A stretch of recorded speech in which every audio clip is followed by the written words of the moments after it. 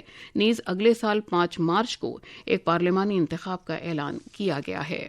سشیلا کارکی کو کل عبوری حکومت کے وزیر اعظم کے طور پر حلف دلایا گیا تھا. کاٹھمنڈو کے ہمارے نامہ نگار نے یہ رپورٹ بھیجی ہے. سابق چیف جسٹس سشیلا کارکی کو نیپال میں عبوری حکومت کی وزیر اعظم کے طور پر حلف دلایا گیا. نیپال کے صدر رام چندر پوڈیل نے نائب صدر رام بن یادو اور دیگر ممتاز شخصیات کی موجودگی میں شیتل نواس میں محترمہ سشیلا کو عہدے کا حلف دلایا. گزشتہ 3 دن تک زور و شور سے جاری تبادلہ خیال اور آج صبح شیتل نواس میں صدر کے دفتر میں ایک باضابطہ مذاکرات کے بعد سابق چیف جسٹس سشیلا کارکی کو عبوری حکومت کے وزیر اعظم کے طور پر تقرر کیے جانے کا فیصلہ کیا گیا. محترمہ سشیلا کارکی نیپال کی پہلی خاتون وزیر اعظم ہیں. وہ نیپال کی پہلی خاتون چیف جسٹس کے طور پر اپنی معتبریت کے لیے بھی جانی جاتی ہیں. نئی وزیر اعظم کے جن زیڈ کے نمائندوں کو اپنی عبوری حکومت کی ٹیم میں شامل کرنے کا بھی امکان ہے. کاٹمانڈو سے شویتا سنگھ کی رپورٹ کے ساتھ خبرنامے کے لیے میں مجیب اختر. یہ خبرنامہ آکاشوانی سے نشر کیا جا رہا ہے. امریکی صدر ڈونلڈ ٹرمپ نے اعتراف کیا ہے کہ بھارت پر روسی تیل خریدنے کی وجہ سے شدید محصولات عائد کرنے کے اس کے فیصلے سے بھارت کے ساتھ اس کے تعلقات میں کشیدگی پیدا ہوئی ہے. اگرچہ امریکہ نے جاری تجارتی مذاکرات کے بارے میں مثبت رائے ظاہر کی ہے. ایک پرائیویٹ ٹی وی چینل پر ایک انٹرویو میں صدر ٹرمپ نے کہا کہ بھارت پر 50% محصولات کو لاگو کرنا کوئی آسان کام نہیں تھا، جو امریکہ کے لیے بڑا معاملہ تھا. انہوں نے یہ رائے زنی یوکرین میں تنازع جاری رکھنے پر روس کے خلاف امکانی کارروائی کے بارے میں ایک سوال کا جواب دیتے ہوئے ظاہر کی. India was their biggest customer. I put a 50% tariff on India because they're buying oil from Russia. That's not an easy thing to do. That's a big deal. And it causes a rift with India. Bharat نے اقوام متحدہ کی general assembly میں قرارداد کے حق میں vote دیا ہے، جس میں فلسطین کے مسئلے کو پرامن طریقے سے حل کرنے اور 2 مملکتی حل پر عمل درآمد سے متعلق نیو یارک اعلامیے کی توثیق کی گئی ہے. یہ قرارداد کل فرانس نے پیش کی اور اسے 142 ملکوں نے منظور کیا، جبکہ 10 ملکوں نے اس کی مخالفت کی اور 12 ممالک ووٹنگ سے غیر حاضر رہے۔ اس قرارداد کے خلاف ووٹ دینے والے ملکوں میں ارجنٹینا، ہنگری، اسرائیل اور امریکہ ہیں۔ اعلامیے میں رہنماؤں نے غزہ میں جنگ کے خاتمے کے لیے اجتماعی کارروائی کرنے سے اتفاق کیا تاکہ اسرائیل فلسطین تنازع کے 2 مملکتی حل پر مؤثر عمل درآمد پر مبنی ایک منصفانہ، پرامن اور مستقل طریقہ کار تلاش کیا جا سکے۔ نیز فلسطینیوں، اسرائیلیوں اور خطے کے سبھی لوگوں کے لیے ایک بہتر مستقبل کی تعمیر کی جا سکے۔ اعلامیے میں اسرائیلی قیادت سے کہا گیا ہے کہ وہ 2 مملکتی حل کے تئیں عوامی سطح پر ایک واضح عہد جاری کرے جس میں خود مختار اور قابل عمل فلسطینی مملکت شامل ہو۔ وزیر اعظم نریندر مودی نے اس یوم آزادی کے موقع پر لال قلعے کی فصیل سے دیوالی تک جی ایس ٹی کی اگلے سلسلے کی اصلاحات کا اعلان کیا تھا۔ ان کے اس ویژن نے 3 ستمبر کو اس وقت حقیقت کی شکل اختیار کر لی جب جی ایس ٹی کونسل نے ٹیکس شرحوں کو معقول بنانے، کئی شعبوں میں ٹیکس شرحوں میں کٹوتی اور شہریوں کے رہن سہن میں سہولت پیدا کرنے کو اپنی منظوری دے دی۔ آج ہم خوراک اور اسٹیشنری اشیاء کے سلسلے میں کی گئی اصلاحات پر ایک نظر ڈال رہے ہیں۔ حکومت نے اگلے دور کی جی ایس ٹی اصلاحات کے تحت لازمی خوردنی اشیاء اور اسٹیشنری مصنوعات پر ٹیکس کم کر کے شہریوں کو بڑی راحت فراہم کی ہے۔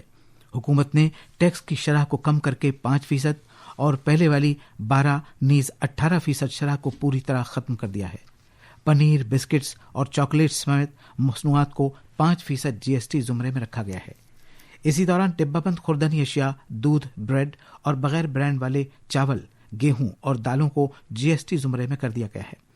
ان اصلاحات سے لازمی اسٹیشنری اشیاء پر سے مکمل طور پر ٹیکس ہٹائے جانے سے طلبہ کو بھی فائدہ ہوگا۔ پینسل، شارپنر، کریئنز، اریزرز اور نوٹ بکس جیسی چیزوں کو بھی جی ایس ٹی سے مستثنیٰ کر دیا گیا ہے۔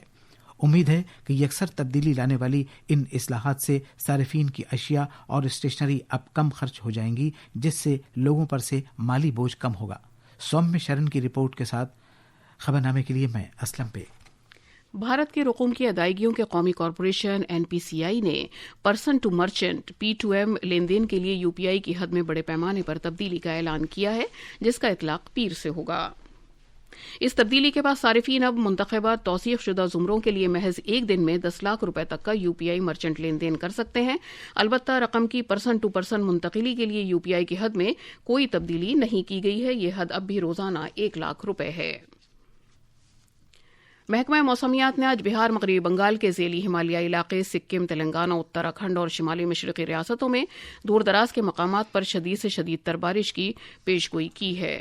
20ویں عالمی ایتھلیٹکس چیمپئن شپ آج سے جاپان کے شہر ٹوکیو میں شروع ہو گئی ہے۔ مردوں کے 35 کلو گرام کے زمرے کے ریس واک مقابلے میں بھارت کے سندیپ کمار 23ویں مقام پر رہے، جبکہ رام بابو اس ریس میں ناکام رہے۔ کینیڈا کے ایوان ڈنفی نے سونے کا، برازیل کے کیو بونفم نے چاندی کا اور جاپان کے ہیاتو نے کانسے کا تمغہ جیتا۔ خواتین کے 35 کلو گرام زمرے کی واک ریس میں پرینکا گوسوامی 24ویں مقام پر رہیں۔ اور اب اخبارات کے آئینے کے ساتھ ہیں مجیب اختر۔ شکریہ شبانہ۔ راجدھانی دلی سے شائع ہونے والے آج کے بیشتر اخبارات نے نو منتخب نائب صدر جمہوریہ سی پی رادھا کرشنن کی حلف برداری کی تقریب سے متعلق خبر کو شہ سرخی بنایا ہے۔ صدر جمہوریہ دروپدی مرمو نے انہیں 15ویں نائب صدر کی حیثیت سے حلف دلایا۔ وزیر اعظم نریندر مودی کے میزورم، منی پور، آسام، مغربی بنگال اور بہار کے دورے کی خبر کو آج کے زیادہ تر اخبارات نے خصوصی طور پر شائع کیا ہے، جس میں کہا گیا ہے کہ جناب مودی آج سے 15 ستمبر تک جاری رہنے والے اپنے دورے کے دوران مذکورہ ریاستوں میں مختلف ترقیاتی پروجیکٹوں کا افتتاح کریں گے اور سنگ بنیاد رکھیں گے۔ نیپال میں سشیلا کارکی کو عبوری حکومت کا سربراہ بنانے کی خبر کو روزنامہ راشٹریہ سہارا سمیت کئی اخباروں نے پہلے صفحے پر جگہ دی ہے۔ خبروں کے مطابق نیپالی صدر رام چندر پوڈیل نے موجودہ پارلیمنٹ کو تحلیل کرنے کے بعد انہیں عبوری حکومت کا سربراہ بنانے کا فیصلہ کیا۔ آخر میں خاص خبروں کی سرخیاں ایک بار پھر۔ وزیر اعظم نریندر مودی آج کئی ترقیاتی پروجیکٹوں کے آغاز کے لیے میزورم، منی پور اور آسام کا دورہ کریں گے۔ وزیر اعظم کے ہاتھوں بیرابی سیرنگ ریلوے لائن کا افتتاح کیے جانے، نیز آئیزول اور دلی کے درمیان پہلی راجدھانی ایکسپریس کو جھنڈی دکھا کر روانہ کیے جانے کے بعد میزورم کو پہلا ریل رابطہ فراہم ہوگا۔ تجارت و صنعت کے وزیر پیوش گوئل نے بھارت یورپی یونین آزاد تجارتی معاہدہ مکمل کرنے کے عمل میں تیزی لانے کے لیے یورپی یونین کے افسران کے ساتھ بات چیت کی۔ بھارت نے نیپال میں نئی عبوری حکومت کی تشکیل کا خیر مقدم کیا ہے۔ امریکی صدر ڈونلڈ ٹرمپ نے اعتراف کیا ہے کہ بھارت پر شدید محصولات لاگو کرنے سے بھارت کے ساتھ تعلقات میں کشیدگی پیدا ہوئی ہے۔ اور اس کے ساتھ ہی خبرنامہ ختم ہوا۔